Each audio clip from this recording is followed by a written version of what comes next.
ఇలాంటి సమయంలో వీరులంతా తరచూ చెప్పే మాట ఏంటో తెలుసా?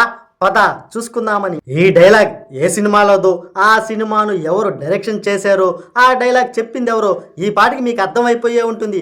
ఆ డైరెక్టరే లోకేష్ కనకరాజ్. సినిమాను ఎంత బాగా తీసి ఎంత పెద్ద హిట్ కొడతాడో ఆ విధంగానే సినిమాను అంతే తొందరగా కంప్లీట్ చేస్తాడు. మన తెలుగులో పూరి జగన్నాథ్.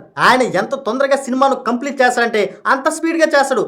కానీ ఆయన తీసిన సినిమాలు ఫ్లాప్ అవడం వల్ల ఆయన పేరు డ్యామేజ్ అయ్యింది. లోకేష్ కూడా మన తెలుగు డైరెక్టర్ అవ్వాల్సింది, కానీ జస్ట్ మిస్ అయింది. ఆయన తీసిన ఫస్ట్ సినిమా మా నగరం. ఆ స్క్రిప్ట్ ని ఫస్ట్ నెరేట్ చేసింది మన తెలుగు ప్రొడ్యూసర్స్ కే. ఆ స్క్రిప్ట్ కొంతమంది బాగుందన్నారు, కొంతమందికి అర్థం కాక రిజెక్ట్ చేశారు. అలా డైరెక్టర్ టాలీవుడ్ డైరెక్టర్ అవ్వబోయి జస్ట్ మిస్ అయ్యాడు. అలా టాలెంట్ ఉన్న తెలుగు డైరెక్టర్లు కూడా చాలా మంది ప్రొడ్యూసర్స్ పక్కన పెట్టేశారు. సరే, ఆ విషయాన్ని పక్కన పెట్టి టాపిక్ లోకి వెళ్దాం. ఆయన తీసిన మానగరం మూవీ 45 రోజుల్లోనే కంప్లీట్ చేశాడు. ఖైదీ మూవీనైతే 62 రాత్రులు కష్టపడి పనిచేసి సూపర్ హిట్ కొట్టాడు. అలాగే కార్తిక్ కూడా మంచి హిట్ కూడా ఇచ్చాడు.